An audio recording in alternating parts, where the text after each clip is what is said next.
如果不是内部动乱的话，单就先前以色列跟伊朗跟美国之间的这个军事性的东西，其实恐怕不见得是有很好的机会。所以我们看，其实这次确实在伊朗历来说是一个巨大的空前危机哦。知道这次的动乱它太深沉了，它是从民生最核心的东西，因为被制裁太多年了，伊朗的社会里头，它的货币贬值到难以想象，所有的东西贵得离谱。一般吃肉的部分，从每个礼拜可以吃2次到每个月吃2次。中国、俄罗斯呢，它当然不可能袖手旁观，但是它能做什么？做的有限。美伊现在正式进入开战的倒数，今天特别关注到是伊朗现在也在备战美军了，包括了现在集结的，据传达到了2000万来自于巴斯基民兵在做动员。另一方面，俄中会不会也在介入，甚至或许是在观战而已呢？中东战事一触即发，今天我们会一起的来做关心。3个火线话题，今天请来宾特别帮我们做解答。第一个，我们来看到是伊朗现在叫战，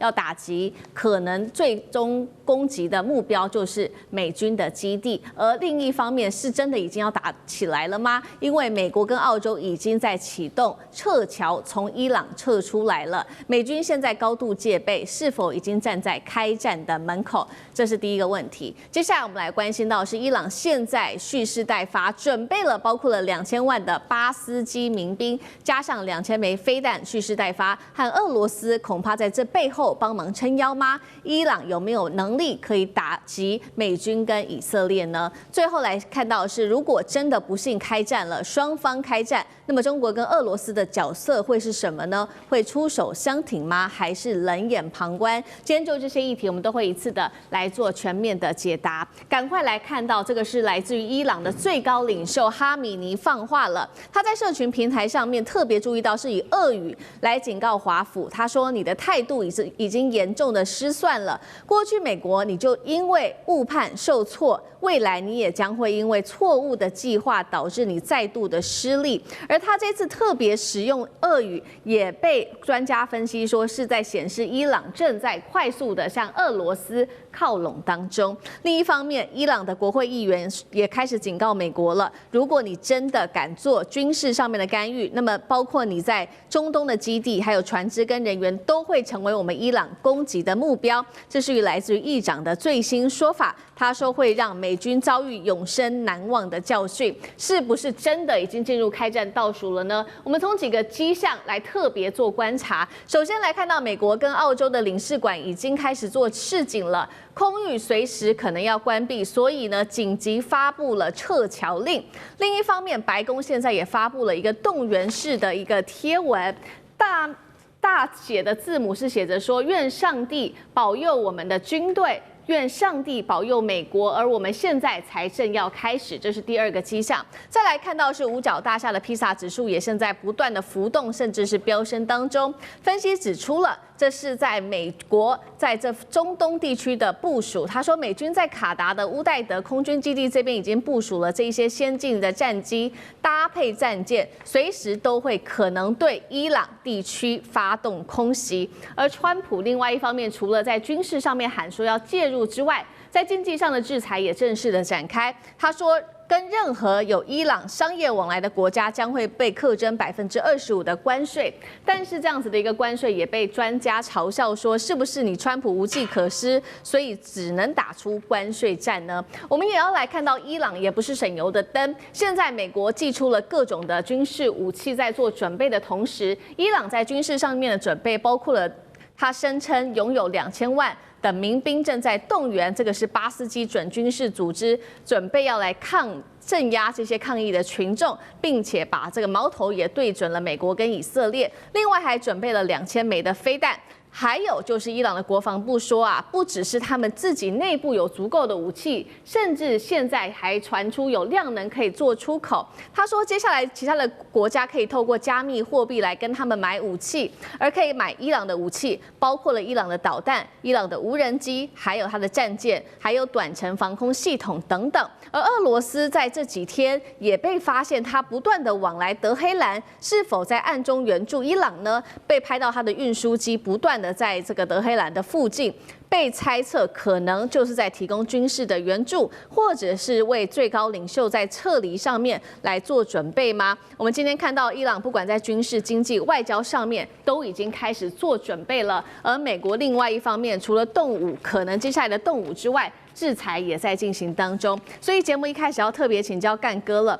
伊朗这个快速的动员，还有包括它的军事武器都准备好了，还透过俄罗斯取得一些技术，代表它已经准备要对美以正式的发动攻击了吗？如果战争真的爆发，中东地区的安全会如何发展？伊朗真的有能力打败美国跟以色列吗？干哥怎么看？好，伊朗跟委内瑞拉情况完全不一样，你没有办法斩首，你也没有办法活捉。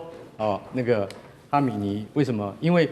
他们是一个封闭的世界，也就是说，他们是一个坦白讲，这个回教国家、伊斯兰国家，他们的那个防卫跟他们的一个保密的系统其实是蛮健全的。所以说，你如果美军或者 CIA 他们要得到先期的情报跟资料的建立的话，老实讲一句都是蛮片段的。所以这次我觉得，川普在下手之前，他要考虑再三。去年6月，他用 B2 轰炸机解决了一些伊斯法罕的那个地下核设施，那是用空中武力做得到。但现在你遇到的是伊朗的情势动乱，它已经衍生成为全国性的暴动。根据国际人权组织的看法他们的统计数字说，可能死亡人数已经上千了。但是我们就是国际媒体没有办法进到现场去理解真实的情况，我们只听到很多周边的报道。那伊朗官方是说已经死了100多名安全部队，那你可以向上推的话，那平民死亡的应该是在这个5到6倍，所以我们认为是500-600人的平民死伤，这是可以被预估的，可以被接受的。可是如果说你美军想要直接去干预伊朗的内政的话，我觉得可能性不太大不太大。为什么？因为那个就必须是要出动正规部队才有办法做到。好，那我们现在来看，有人说美国在波斯湾、在中东当地现在没有航空母舰怎么办？不要多虑没有航空母舰，我们还有这个 B1 轰炸机跟 B2 轰炸机，再来我们还有核子潜艇。为什么呢？我们可以对针对性的目标可以发射战斧巡弋飞弹，这是美国的强项。也就是说，精准打击。什么叫精准打击？外科手术式的精准打击伊朗的神学就是说那个宗教政权的最高的指挥部，也就是说哈米尼他的住所或是他的开会的地点以及革命卫队这些将领所群聚的地点，这些资料美国全部都有。一次打击可以产生什么样的效果，端赖美国情报的准确无误与否。所以说，你既然美国在地中海上或者是在波斯湾上现在没有航空母舰，那并不代表美国就不能够出手干预，因为美国是全球的力量。所以，就算是航空母舰上面的战斗机，也没有办法飞那么远，因为从亚丁湾、波斯湾飞到伊朗境内再回来，已经1000多公里了，这是战斗机的极限。所以需要轰炸机来做。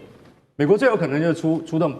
B1 结合 B2 两种飞机一起来对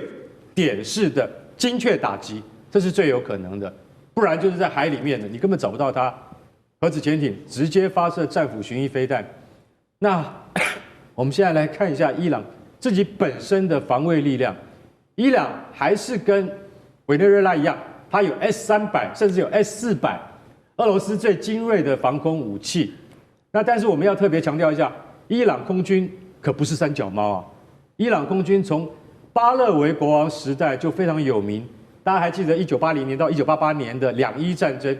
伊朗空军打伊拉克空军两伊战争，那根本就是摧枯拉朽，伊拉克空军根本不是他对手。为什么？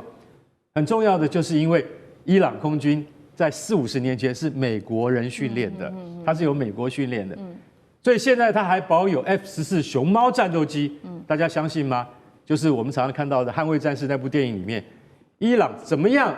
他都想办法保存下了 F-14熊猫战斗机的战力。虽然现在大概只剩下50架，因为当初买了80架，然后伊朗还有很多美式装备，到现在还能用 F4幽灵式战机、F5战机，现在都能够用，所以大家就想说，原来伊朗是这么强的国家，对他的空军飞行员非常优秀，他绝对不是马杜洛的那个空军完全不上来迎击就垮掉的那种空军。所以大家要知道，伊朗的空军非常强，但伊朗海军只有炮艇式的那个飞弹巡逻舰而已。那伊朗陆军的话根本不存在，为什么？因为他现在就是用了这个叫做巴斯基民兵啊，他们现在坦白讲一句，他们没有养一支陆军，因为他们都是靠民兵。那伊朗其实他真的拥有的陆军叫做革命卫队，对。啊，他革命卫队的人数不超过10万人，那所以革命卫队其实老实讲，那是一种象征性保护什叶派政权的一个兵力而已。那但是真正的实际的作战能量如何呢？其实外界不知晓，但是我们可以理解，就是说，大概这个伊朗的陆军啊，没有办法跟现代的先进国家的那个国防武力来相比较，因为他们都非常封闭，而且不跟外界交流，所以他们的资讯坦白讲一句，都是我们外界很难知道的。那所以他这次靠那个巴斯基民兵呢去镇压这场活动，听说杀害了很多无辜的人民。那这场暴乱是从2022年那个叫做艾米尼的一个22岁女学生引发到现在。讲句实在话，为了一个女学生她没有包好头巾而引发这么大的动乱，其实我觉得对于伊朗政权而言，那是得不偿失的事情。但是我认为说，川普现在已经想好了计划要发动。我的感觉啊，就是我个人的观察，这几天就会进行很大程度的军事干预，而这个军事干预呢，可能会完全出乎大家的意料之外。美国可能要下定很大的决心去做这件事情，才能够达到他在委内瑞拉树威之后，又在伊朗创造一次美国奇迹的美国胜利。对于川普的未来的连任他想要再连任，到底行不行呢？我看就看这一役了。好，中东战事一触即发，有没有可能伊朗成为在继委内瑞拉州川普下一个就即将要拿下来的地方？因为刚刚干哥提到说伊朗的空军特别的强嘛，那其实伊朗现在也在打一种心理战，甚至先发制人，他想要先攻击，在美军先攻击前攻击美军基地，是否有可能发生这样的事情？如果真的遭袭的话，美伊是否会跨过战争红线？大使又怎么看？美国如果要对伊朗进行攻击的话，那一定是这种定点打击，然后呢是重要的这个战略，或者说的目标，包括人，除了这个核子基地然后重要的这个飞弹基地之外，要不然就是针对现在的这个最高领袖哈米涅，或者说是针对他的总统佩德西奇扬。那这些不是那么容易，那可是问题，现在美国就一直在给他出兵找一个理由，看起来他是找到理由了。因为川普在前几天他就说，你如果伊朗你开杀戒的话，那我就要动武了。那现在呢，这个到底多少人死不知道，这个我看这个有各种数目BBC 是2000人，而且 BBC 把它讲得非常恐怖，说医院里面那个尸体都叠在那个地方，而且呢，我这些家属去找到尸体的时候，每一具尸体还要花钱赎回，那是人间炼狱，那可是问题又有美国的一个比较受到，就是说其他的 NGO 比较有公信力的。我不是说 BBC 没有公信力 ，BBC 前一阵子被抓到拿美国 CIA 的钱嘛，对不对？那他这个就是说，这个美国有一个人权活动家的一个新闻社，他给出一个详细说，他说死亡人数538人，那么被捕的人数有1.06万人，那外界一般说这个数目比较可靠，那你要知道这个是伊朗全国，伊朗有多少人口你知道？9000万人，而且伊朗的国土有多大？伊朗的国土跟我们中国的新疆几乎一样大，160万平方公里。我们新疆是166万，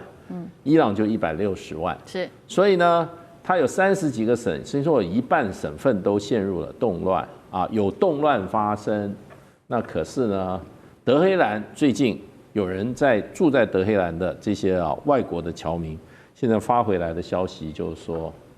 超商、银行、政府部门正常营运，然后呢，基本生活物资供应稳定，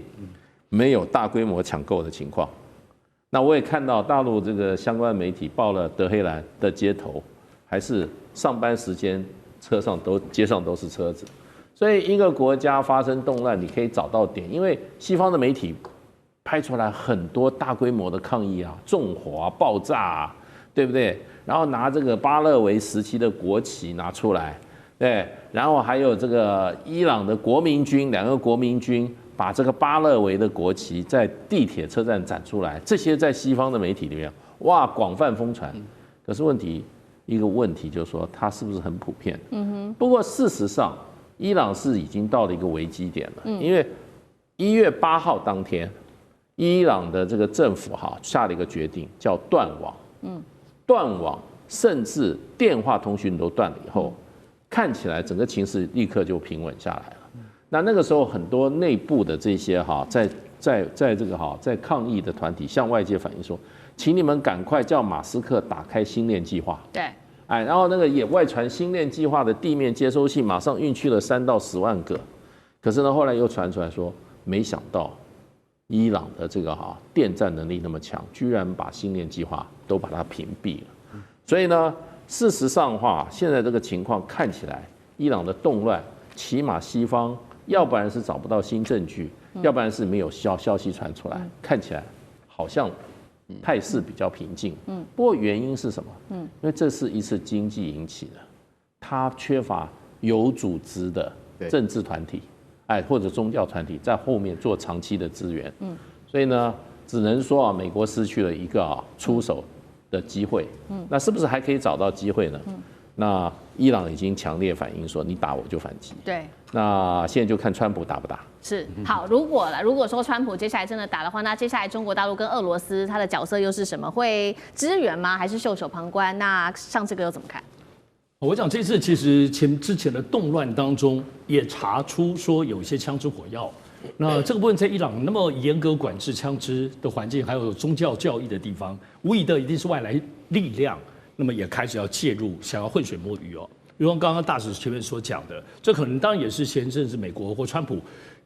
表达他要对伊朗动武，如果不是内部动乱的话，单单就先前以色列跟伊朗之间、跟美国之间的这个军事性的部分东西，其实恐怕不见得是很好的机会。所以我们看，其实这次确实在伊朗历来说是一个巨大的空前危机哦。那到底能不能怎样？到底会不会整个伊朗崩解？当然，在欧美的媒体里头都在看谁，哇，你要崩解掉了。但是现在看起来，伊朗还是有透过刚刚前面所提到的这些技术性，因为所有的这些的混乱都是扩散。所以，当你网络真的一断了之后，你根本就不知道别人在干嘛，你连自己的同路人你可能都没有办法联系上，所以这确实是釜底抽薪的这一招。不过，我们还是看到说这个东西，你说能够解决吗？我不认为，因为要知道这次的动乱它太深沉了。它是从民生最核心的东西，因为被制裁太多年了，伊朗的社会里头，它的货币贬值到难以想象，所有的东西贵得离谱。他们现在讲说，普遍来讲，一般吃肉的部分，从每个礼拜可以吃2次到每个月吃2次。那所以这里头包括它的货币的一直改变，所以这种民生核心的崩解，这个东西如果没有处理，现在只是暂时的止缓而已，它并不会就平静了。因为要知道，这次还包括伊朗整个产业的坍塌，因为你的石油各方面的出口都没有办法卖钱，因为被制裁了，不止石油都被制裁了，所以产业其实是这一次企业界是最早出来上街头抗议的，然后民众各方面加入，后来甚至连政府的工作人员也都加入。所以这个东西我们看到，伊朗其实在先前经历以色列战争，按照道理，民族主义会让大家摒弃里面的问题，不是吗？但你会发现这一次竟然没有哦，而且穆斯林的这个军事宗教性的控制或者这种把持，其实这一次也坍塌了。所以我觉得现在只能说暂缓，但这种核心的问题没有解决好。中国、俄罗斯呢，他当然不可能袖手旁观，但是他能做什么做的有限。因为中俄对于对先前对以色列的部分支持，它就是大国的支持，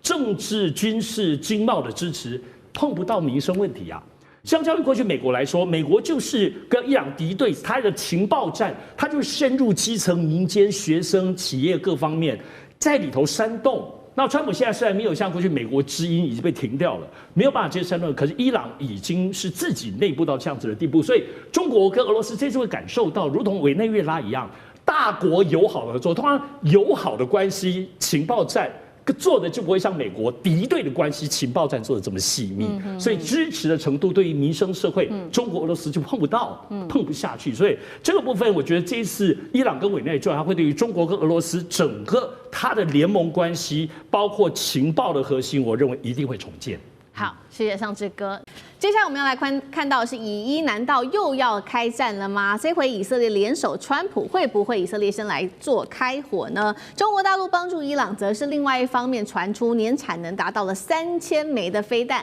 让以色列非常的紧张，担心自己的铁穹末日来临了吗？今天就这些议题会一起的来做关心。这是来自于美国媒体特别做的最新披露，他们说了，以色列总理纳坦雅胡正在准备，接下来要跟川普讨论了是否再度的对伊朗来开火。原因是什么呢？就是因为以色列掌握到的情资说，伊朗的弹道飞弹年产量啊，可能一口气攀升到3000枚左右。这一回可以说是吓坏了以色列。之所以这么紧张，就是因为大家还记得吗？在节目上我们聊过，在今年的6月份的时候，当时不是发生了这一场以伊12日战争吗？被称为是矛与盾的对决。伊朗当时发动了这一场饱和的攻击，出动它的包括了飞弹跟无人机，打爆了以色列的铁穹。现在以色列担心了，如果它真的能够做到年产能达到3000枚的这个弹道飞弹的话，是否就像是悬在头上的达摩克利斯之剑，铁穹可能再度的被打爆？所以以色列这一回他就想说，那干脆我先动手吧。节目一开始要特别请教委员怎么看了？以色列他说的，伊朗可以年产量3000枚的飞弹是真实军情，还是一种可以对他做这种军事动作扑火的政治借口呢？如果他真的是如媒体报道可以达到3000枚的话，产量，那是否以色列还守得住吗？委员怎么看？上次以色列跟伊朗不是发生一个武力冲突，然后伊朗啊发射多少导弹攻击以色列？591枚。就如果他现在有3000枚，对，你说以色列一定是坐立难安。对，那对于这两个国家的矛盾哦，实在是很值得探讨。怎么说呢？在巴勒维王朝时代，就是在1970几年，这个伊朗发生伊斯兰革命的之前，中东地区两个最好的国家就是以色列跟伊朗。尽管以色列打了什么6次中东战争啦，伊朗都没有参加，而且伊朗还支持以色列，他们好得不得了，哎，那什么时候翻脸成仇啦？是伊斯兰革命。伊斯兰革命啊，这个对于他们这些新的伊斯兰教掌权的人建立一个宗教国家，他们认为以色列是美国的代理人，就是为了要来消灭伊斯兰国家。那在以前，伊朗的人认知是，我是伊朗人，我不是阿拉伯人。阿拉伯人他跟以色列怎么打跟我无关，而且他们还认为我们是伊斯兰人哦，跟伊斯兰教哦，跟以色列犹太教我们同源，所以啊，有这么一个认知，它基本上平和。自从革命以后就不一样，那伊朗就支持了很多的阿拉伯人起来对抗以色列，那这个跟以色列仇就越结越大。那有一段时间，伊朗企图发展核子武器，所以搞了核电厂，以色列要去炸他的核电厂，那仇恨越结就越深，越结越深。可是，在巴勒维时代哦，巴勒维伊朗的军队国防军是以色列帮忙训练出来的。所以现在啊，伊朗的伊斯兰政权对伊朗的国防军是很不放心的。他现在的导弹全部是革命卫队在控制的，跟伊朗国防军是没有关系的。包括无人机，包括导弹都是。但偏偏啊，这个革命卫队又是全世界最大的贪腐集团。然后所以形成一种很特殊的经济啊、政治啊、武力啊的一个软体。现在它号称有3000枚，有没有那么多我不晓得。那但是它恢复到500枚以上没有问题啊，没有。那对伊朗的生产能力啊，以色列就可能会采取行动，然后采取行动一定要美国同意啊。美国会不会同意啊？当然会同意啊，对啊。如果你有能力把它铲除一样啊，美国为什么不同意呢？搞不好美国还帮你守啊，提供适当的炸弹等等。所以这个伊朗跟以色列的这个以伊战争啊，这个是随时可能发生的。它就像一个永远治不好的香港脚啊，就偶尔打一下，偶尔抓一下，偶尔抓一下。那你说会不会爆发大型战争？又不会。所以都是空战。那所以以色列要准备被伊朗的导弹揍一顿啊，伊朗也要准备被以色列的空军揍一顿，因为空军携带的炸弹毕竟是比你导弹还要厉害。为什么？因为它爆炸量比较大。那你的导弹呢，因为打太远了，所以你的爆炸量是有限的哈，所以你要靠很多导弹才有办法达到那个效果。可是你没有防空能力，等到以色列的空军来啊，再那个炸弹又便宜，随便他丢，对不对？所以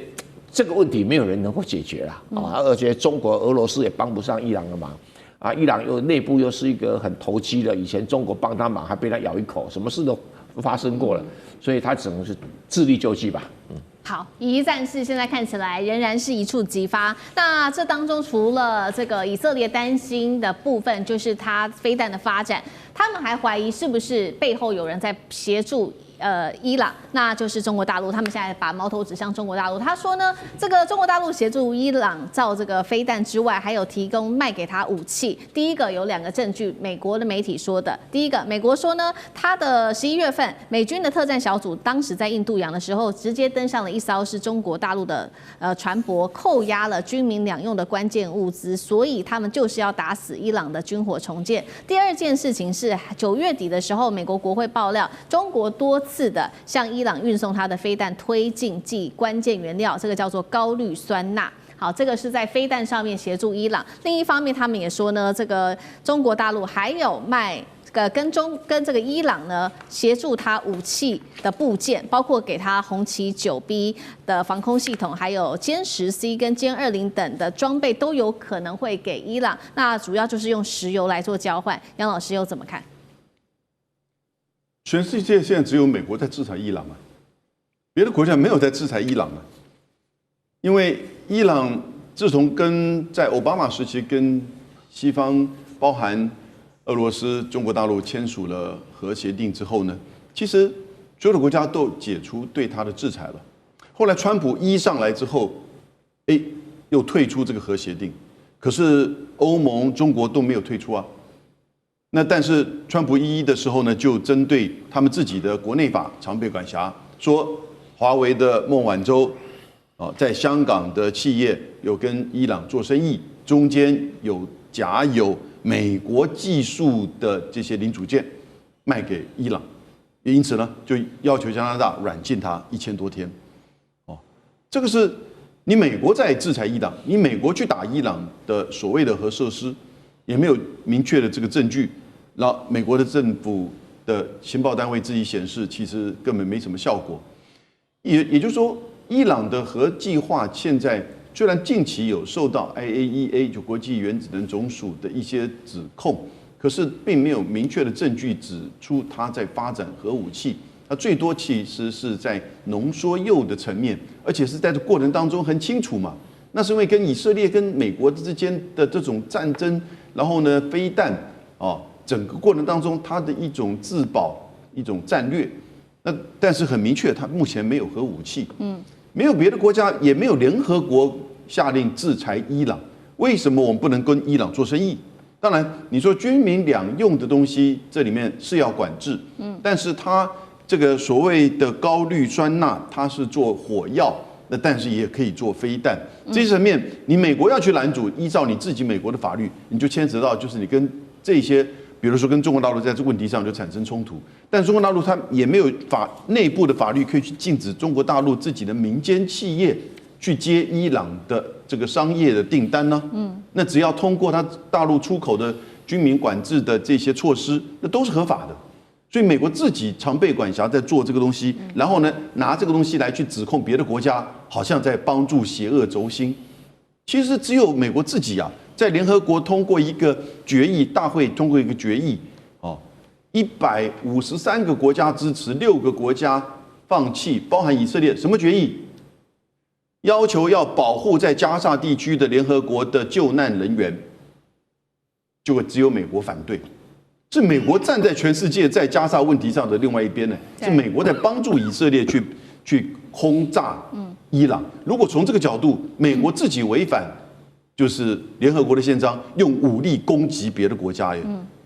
你没有办法证明他有核武，那现在别的国家跟他做正常的贸易关系，你来去阻止，所以这个东西啊，我们在舆论上一定要很清楚的了解。美国当然跟你说了，伊朗想要去发展核武，所以呢，别的国家你现在有点在帮助他啊，你透过民间，那因此我要拦阻你，可以啊，你就这么做，但是呢，你就变成是跟别的国家站在对立面，因为到目前为止没有证明他有发展核武，而且事实上他也没有核武。对，那别的国家到现在为止，包含联合国，也都说他没有。对，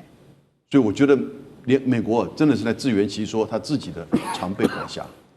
确实哦，所以现在伊朗在美国跟以色列的这个威胁之下，它持续的加强它的空防，补齐它的战力。那刚刚提到了嘛，除了跟中国大陆买它的红旗9B 之外，另外2个还是在评估当中的，就是它的歼10C跟歼20了。这一整套我们刚刚提到的3款武器，过去更是在这个印巴空战中击败过这个法国的标风战机。所以如果伊朗真的能够完成这些武器相关的部署，当然也要看中国大陆愿不愿意买啦。那以色列还会有优势吗？吕舰长又怎么看？当我们每一次都用显微镜甚至电子显微镜在看伊朗的时候，我们是用什么样的角度来观察以色列呢？我们都用望远镜啊，也就是看不清楚也没什么关系。每一次出现这个问题的时候，是不是都是当中东已经获得一定的和平，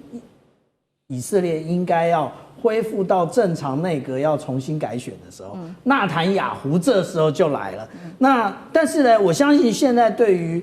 川普来讲，他一定是很困扰的。为什么？因为如果我们看到他刚刚发布的美国的国家安全战略的时候，他特别有讲到中东这一个部分了。其实中东的部分，他们是要撮合那个大家来扩大这个亚伯拉罕的这个协议。接下来我们要来关心中东情势哦。川普最新消息已经夜袭了奈及利亚，但是有一说是否剑指的是伊朗真正现在中东最紧张的地方呢？来看到伊朗现在说3000枚的飞弹已经在待命了，包括来自于大陆的歼20、红旗9加持。那美国跟以色列还会继续的来开战吗？今天就这些议题一起来做关心。3个火线话题，今天我们会带观众朋友一起来特别关心到中东要来做解答的话题。耶诞节，川普下令了空袭奈及利亚，这一刀现在在看会不会也是在为伊朗接下来的攻击来试水温呢？第二件事情，伊朗放话的，他说2000枚飞弹我们已经准备好了，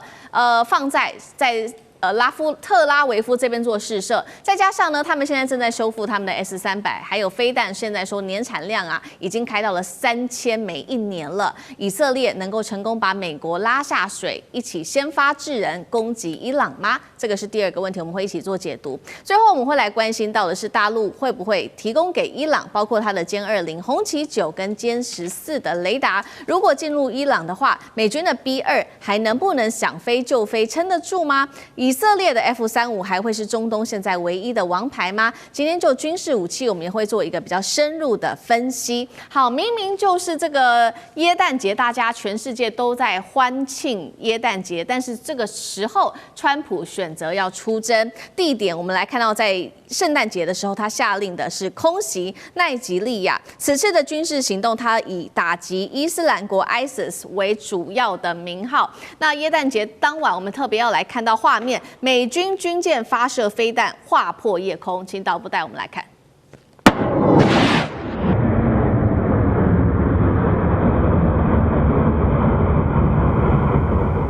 除了飞弹划破夜空之外，战机也飞越到了非洲的上空，直接对奈及利亚的西部发动了惨烈的空袭。这一场空袭行动，目前死伤还在持续的统计当中，但是至少已经造成5人死亡、35人受伤的惨剧。川普亲自在他的社群上面写下了：今晚我以3军统帅身份对奈及利亚西北部伊斯兰国的这一些恐怖分子发动致命空袭，因为他们过去不断对无辜的基督徒进行残忍屠杀，是数个世纪以来前所未见的。他也祝恐怖分子圣诞快乐。川普用行动告诉世界，只要他点头，美军是随时可以在任何地方开火的。但是我们今天也要持续关注到的是，这一场攻击之下，是否会让中东局势持续紧张，尤其是以伊冲突是否再次的被引爆呢？因为最新消息，我们来看到纳坦雅胡他说的，以色列正在准备一份战争简报，而且已经送到白宫去了，并且再过几天而已，12月29号，纳坦雅胡就会亲自的拜访海湖庄园，他要说服川普再一次的和这个以色列一起来对伊朗动武。所以节目一开始我们要特别请教上志哥怎么看了？川普突袭奈及利亚的 ISIS 和上次其实他攻击伊朗是有点像的，其实都没有征兆。这一次纳坦雅胡到了海湖庄园，能够成功的说服川普一起来这个攻击伊朗吗？那美国会这样子做吗？先发制人，上志哥怎么看？没有征兆，而且在耶诞夜哈，所以这个不是道德性的不能问题。但不得不说，川普最近有很多事情都没有征兆前因后果，包括也宣布对于中国大陆的这个晶片要苛征高关税，也是没有一个前因后果的。川普在川习会后哈，大概在整体我们看这1个多月以来，在很多的思路方面好像也变得比较谨慎一点。那么全世界现在都在观察他是不是有在岁末的时候在考虑什么。但是呢，这次的这个突然耶诞夜下令攻击这件事情，还是让大家有所思维。为什么这样讲呢？当然，我们都知道美国要发动战争，过往都是用威慑、威慑的方式，但是要到开火，其实肯定还要理由。当然，美国其实找理由需要什么呢？他都可以嘛，哈，他就包括以这个恐怖分子，或者说你这个贩毒的团伙，在这个委内瑞拉那边，就说打就打。过去很多这样的例子，你事后追究，就打错了，你能奈他何呢？甚至叫他赔偿都不可能。所以呢，这本身的这些意义，不得不说，在整个来讲，首先我们知道中东至少唯一确认是，川普没有让中东和平哦。他可能要乌克兰战场希望和平，那个是个泥淖，但中东这个地块他没有，所以我现在看到整体来说，我们来思维他为什么最近就说还是要在思考他的战略思考。首先第一个部分是，无论如何开战这件事情、出兵这件事情是个总统的权利。川普虽然是商人性格，他在关税战展现了很多仿佛是商业谈判，但是权力这种东西就只有军事才能够体现一个政治权力的绝对，所以他还是要出兵哦。那么包括奈及利亚现在在对委内瑞拉，大家关注的也是他什么时候出兵，但那边比较复杂，所以他考虑的没有像奈及利亚这小猫咪说打就打。是第二个部分是，确实他在中东没有停火这个意图，主要我想也包括因为像诺贝尔平奖没得了哈，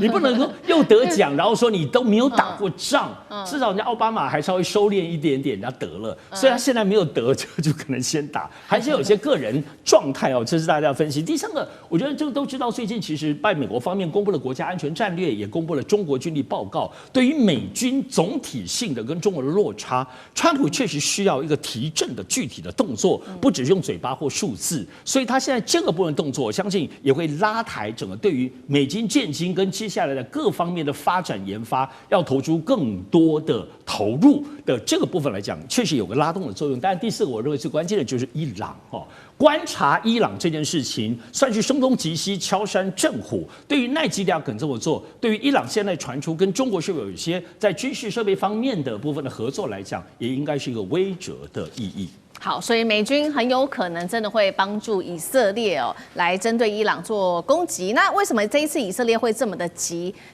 其实原因就是出在以色列已经看到了伊朗在军事上面，尤其他们的军力已经越来越强大了。几方面我们来看到军事武器上面他们怎么样去做升级。3点来看到 CG， 第一个 S-300的防空系统正在修复，第二个弹道飞弹的生产线现在已经全面是重启了。重点是这个飞弹啊，还是达到24小时不间断的量产，预估年产能可以到达3000枚。12日战争大家还记得吗？当时伊朗实射了631枚飞弹就已经重创以色列了。这一回伊朗再对以色列喊话，他说呢，下次如果再爆发冲突的话，那就不是600多枚飞弹的问题了，他会发射包括了2000枚飞弹，那么数量还有速度、机动、变轨会同时的一起用上。那包括了这个2000枚的饱和打击，再加上法塔赫1等高超音速飞弹，以色列这一回到底挡不挡得住？厉将军怎么看？以色列这回会挡不住。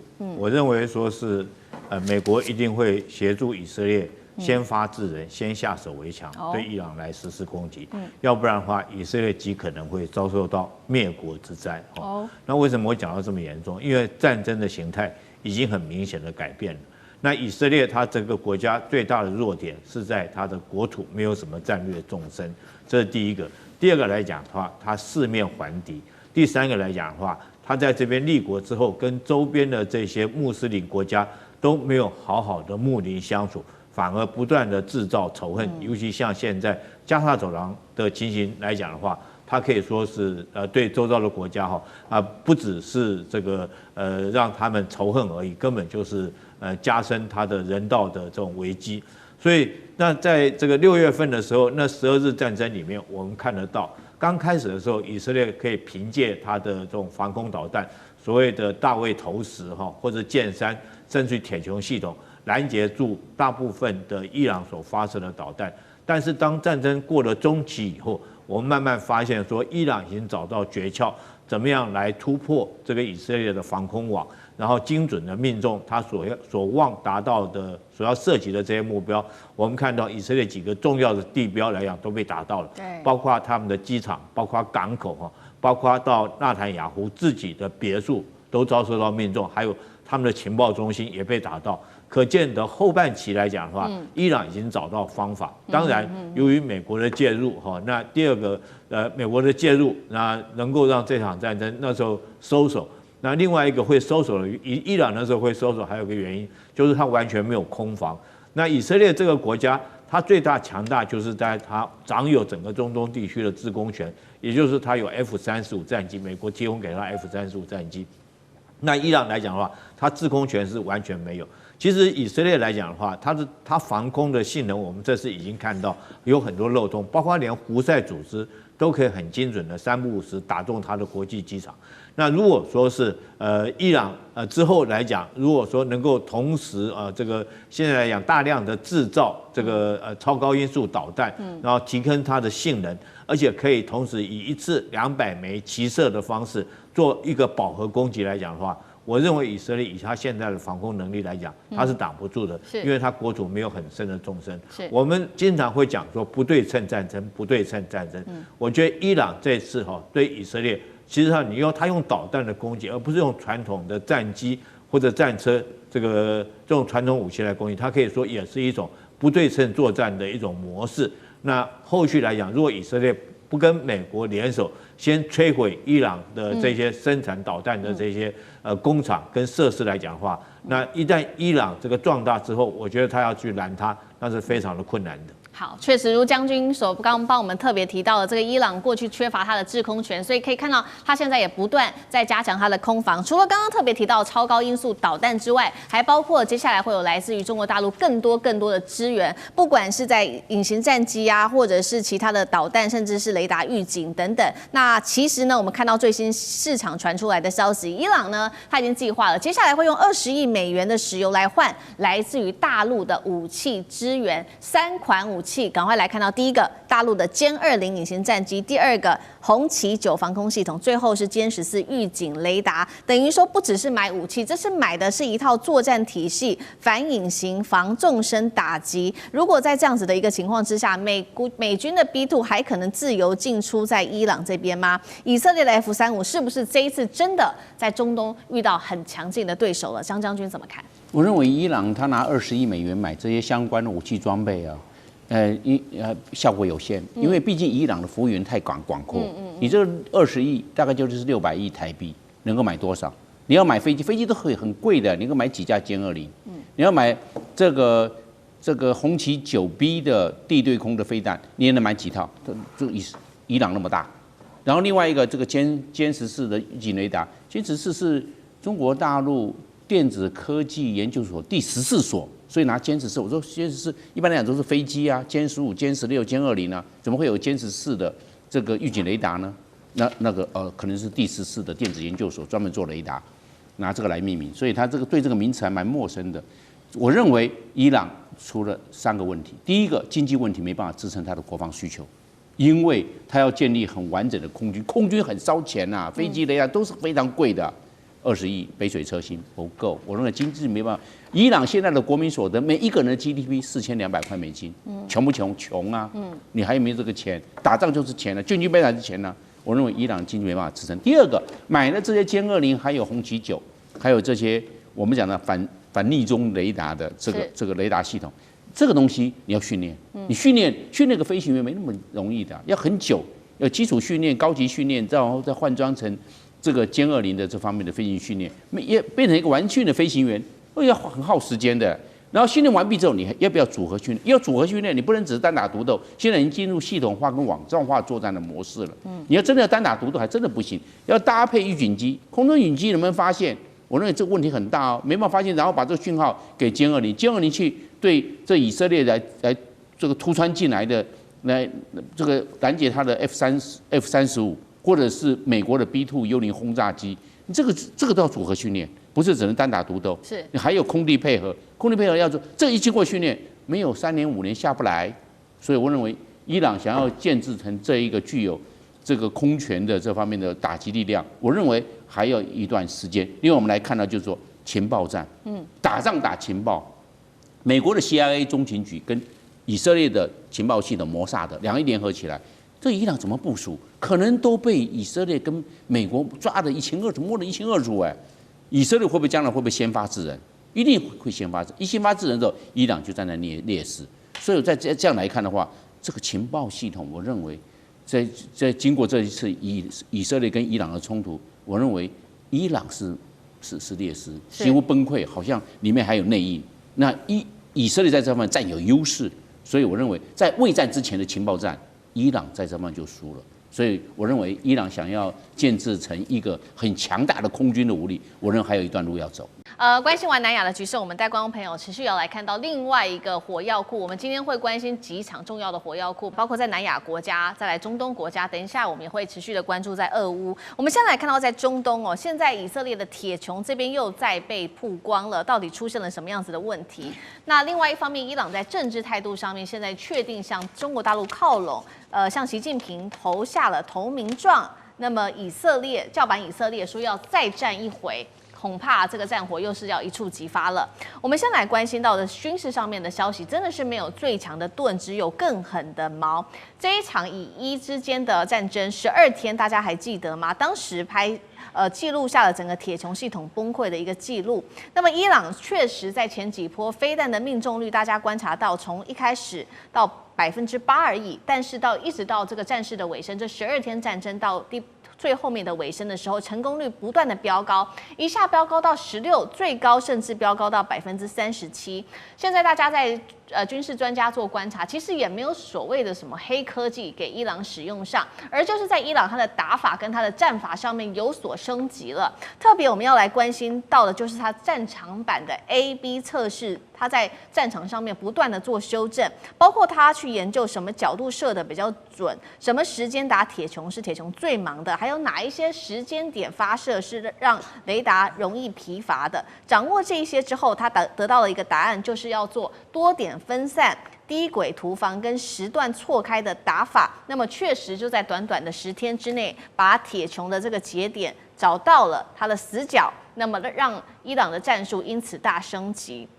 另外，伊朗它还有另外一个优势，就是它使用的是低成本、高密度、高频率的消耗战。也就是说，以色列的铁穹拦截弹每一发达到5万美元，但是伊朗我们看到，不管是它的火箭弹、无人机都是便宜的，而且都是自制的，所以让铁穹最后打到见底。现在呢，包括了以色列这边也开始担心了，伊朗持续的这样子打下去，会不会只是用在伊朗而已，甚至可能扩张到其他国家，也用这种方式来打，像是胡塞、像是真主党，甚至北韩都会来复制。那么接下来整个全球的防空体系，甚至到美国的，都可能因此崩盘吗？为什么伊朗这次能够成功？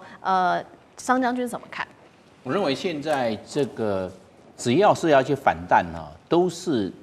这个上势对下势，因为我们知道现在这个弹道飞弹或无人机都是比较相对的都比较便宜，但是今天你要去反弹要去打它的话，那我们知道你就是拿高价装备去打低价装备。那这样的话会不会划算呢？所以这个是以色列，他也只能最佳的方式，按照杜黑的制空论来看，应该是攻击他的这些导弹设施，或者是机场，或者是无人机发射的基地，跟他做地面上做摧毁。等到过来的时候，要飞过来的时候，你再就是拦截的话，你都要发2到3枚，你不可能一发1枚，发1枚大概命中率到最后面只剩下6成5而已，你3成5是突防成功的，那你要打2枚到3枚，那就很贵啦。你要来1枚，你要打2到3枚，你要来100枚，你要打200到300枚。那你到时候你这个是按照成本效益来看的，战争成本来看，你就不服嘛？是这个状况。第二，我们看到在这个以色列跟伊朗冲突之前啊，以色列跟巴勒斯坦，以色列跟黎巴嫩真主党，它已经消耗到非常多的铁球，因为那个时候这个哈马斯组织对以色列打了很多的火箭弹，他马上派铁球去拦截，你就消耗很多。同样，黎巴嫩真主党也是打很多的火箭弹，以色列也消耗了。那现在换到这个第3波是伊朗，那以色列还有多少铁球？那就消耗的差不多了，那就见底了，是这个状况。而且先前的这个铁穹是新的，后面的铁穹啊都是你要这个储存行之有年的这些储存弹，就没那么准，是这个样啊。那你就知道哦，原来这是个消耗战。另外我们看了，越来成本会越高。你看看这一次这个伊朗打过来的，这个以色列拿这个萨德的剑2、剑3的这个反弹。又拿爱国者飞弹反弹，到最后大卫投石所跟铁穹系统启动，你看那么多的，这结果还有人突防成功。所以我们可以看到，现在将来的飞弹呢有3个特色：第一个，速度越来越快，高超音速导弹，你怎么拦截？所以这个伊朗有突防成功过。第二个，将来的这些弹道飞弹，它会变轨，一变轨之后呢，本来是一个弹道曲线，结果变轨的时候，哎呦，这个曲线变了，电脑一换算不对，因为它已经变轨了。有的突防2次变轨、3次变轨，根本抓不到，因为它在变轨。雷达一换算之后就跑掉了，一来一换算之后就跑掉了。这是第2个短板，要去拦截没那么简单。第3个，伊朗可以用饱和攻击，一饱和攻击那么多怎么办？当掉，因为太多了，不知道来哪一个，那么多，又是无人机，又是巡弋飞弹，又是弹道飞弹，怎么办？同时到达，不同时间发射，但同时到达，它可以算时间差来分批进入，但同时到达。所以以色列马上就是这一个防空系统饱和，然后伊朗就突防成功，造成以色列的拦截失败。所以这个有招数可以去破它的。那看这个最主要的运用的指挥者，这个战区司令怎么样去计划，怎么去用兵，怎么去发扬火力。好，所以我们看到伊朗的这一次在这个以伊战争的优势，不管是打消耗战，还有它的飞弹的攻击力，还有整个最后的战法不断的升级等等，都是成功的关键。同样的问题，那厉将军又怎么看？这个我们先讲这是以色列跟这个伊朗这个飞弹的拦截率来讲哈，初期的时候它大概只有8%的拦截率哦，那中期的时候它提升到16%。这个突防率了，我讲错了，应该说突防。伊朗的导弹突防以色列的命中率，后来提升到原来只有8%，提升到16%，到最后这个6月22号那天发射了27枚导弹，那命中了10枚，也就突防率达到37%。那为什么说射程、时机、角度、坐标会有这么大的影响？我特别要提一个战例就是波斯湾战争的时候，美军在波湾战争那时候他们的爱国者导弹也可以拦截导弹他们拦截那时候是这个伊拉克的飞毛腿导弹。那时候有一天这个飞毛腿导弹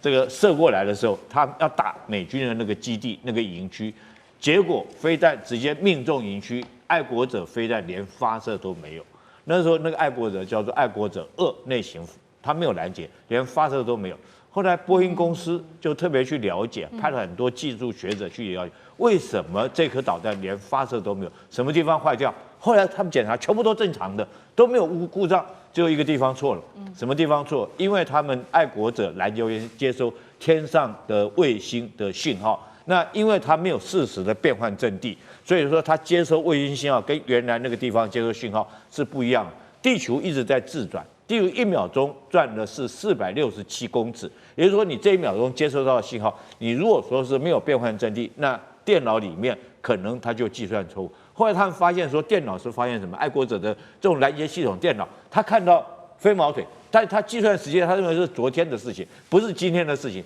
所以他导弹就没有发射出去。所以大家要知道，我想这个就是这个所谓导弹去拦截导弹完全都是电脑自动化在控制。不是你想象中，人员看到电脑我瞄准在射击，不是，而是完全电脑，而且这个速度是非常快。你看地球自转1秒钟就467公尺。后来也因为如此，他们知道，第一个我必须这个爱国者导弹每天要变换阵地，要跟天上卫星要连线，这第一个。第二个来讲的话，也因此才开发出爱国者3这型导弹出来。所以这次来讲的话，当伊朗掌握到这个诀窍，它从不同的时间、不同的地点、不同的角度，让你的天上卫星没有办法100%很精确的可以计算出来，你应该什么时间该拦截，你拦截发射的角度、拦截发射的距离来讲的话，就会有误差。比如我第一枚从这个地方打，第二枚从另外一个时间打，那你第一枚可能电脑计算到了，但第二枚你可能这个误差，比如说我差了这个200公尺。200公里发射2枚不同的话，那你第一枚这个电脑接收雷达所接收的时间跟第二枚所接收的时间就有差别。你第一枚可能拦截到了，但第二枚来讲，你可能就误差了这个2-3公尺。那这种2-3公尺，弹头对弹头的撞击差2-3公尺，你就拦截不到。所以我觉得这是伊朗来讲的话，他可能也掌握到这个诀窍。那当然对美国来讲，如果说是这个使用爱国者3的这些国家来讲的话，他们也利用这个机会可以去研究那怎么样来拦截跟这个反拦截。所以矛跟盾都是不停的在进步了。就像那一年对波湾战争，他们研究出来爱国者32德缺失以后，改进成爱国者3。那这次爱国者3如果说再失败，他们会不会继续再研发爱国者4？或者更精进的这种拦截技术，这可能美国要必须去开发跟研究的问题。好，所以我们刚刚其实就军事面了解了这个伊朗，它透过这个导弹，还有战法上面的提升，包括整个精准的抓到发射时间，还有精准度等等，来能够把这个以色列给压制。但是另外一方面，我们看到政治上面，伊朗现在是不是完全的向中国大陆靠拢呢？因为它过去其实比较是左右逢源，不管是在美国跟北京之间，但是这一回最新消息，我们来看到画面上这个伊朗的外长跟王毅见了面之后，他亲自致谢，也强调坚定不移要推动对华战略伙伴关系。他说愿意纳入中国大陆的战略框架里面。同时间他也认为说，不管是美国跟以色列也都靠不住。伊朗的态度现在表达得很明确了，但是中国大陆呢，他会愿意来接受伊朗下的这个投名状吗？他会认为它是可信的吗？那同时间，伊朗现在不断的呛瞎美国跟以色列，它的底气是来自于哪里？是来自于北京吗？杨老师又怎么解读？1979年之前，伊朗其实跟美国关系非常好，但经过革命之后呢，跟美国完全对立，被美国制裁到现在。但伊朗它其实是个区域大国它有悠久的历史、文明、土地、人口。那最重要的是，它有非常丰富的资源，尤其是油的资源。所以，它过去虽然遭受了美国的制裁，但是跟苏联后来俄罗斯的关系，一直在军事上、经济上都还算密切因此呢，也就是在这样一个背景之下，它虽然遭受制裁，可是维持它大国的身份。那同时呢，也跟在就是其他中东国家，特别是沙烏地阿拉伯所领导的这些逊尼派呢，在做对抗。因为伊朗是什叶派，所以这个时候中国的角色是比较弱的。但这过去20年来很大的变化，一方面当然中国的角色变化，那另外一方面你就看到，尤其是在近这5年10年，中俄伊3国的联合演习虽然是小规模，可是呢也在开始了，有3年4年之久。同时，9年之前，伊朗本来要买歼17的，大概那个时候就是对中国的理解不够。9年之前嘛，那但是呢，现在后悔来不及了。可是也经过了跟以色列跟美国这个战争之后呢，他知道现在的俄罗斯大不如以往，现在的中国跟以前大不同。所以你在这个区域还是个大国的情况之下，你当然要选择谁靠背向为谁，你才能够更进一步跟以色列跟美国去做竞争，对突破美国的这个制裁。那我觉得从伊朗的角度，这应该是很清楚的选择。对。那中国如何看待这个问题呢？一方面，过去因为它被长期的这个美国的制裁，所以很多的经济进不去。比如说20年来，中国对沙烏地阿拉伯、对沙特的投资超过500亿，但是对伊朗投资不到30亿，那是因为被美国制裁，所以很多企业不敢进去。但是另外一方面，它90%的油是透过各种的管道进入到中国大陆。可是呢，现在你看到在军事、在地缘战略层面呢，我觉得其实中国还是会重视伊朗。就我一开始所讲，它是个区域大国，它有优秀的战略的这个位置，它有优秀的能源，那以及人口。最重要的是，它跟沙特之间呢也在做和解，北京的这个协助之下，所以我觉得后续中国大陆在整个中东的这个战略哈，应该伊朗会是一个重要的角色。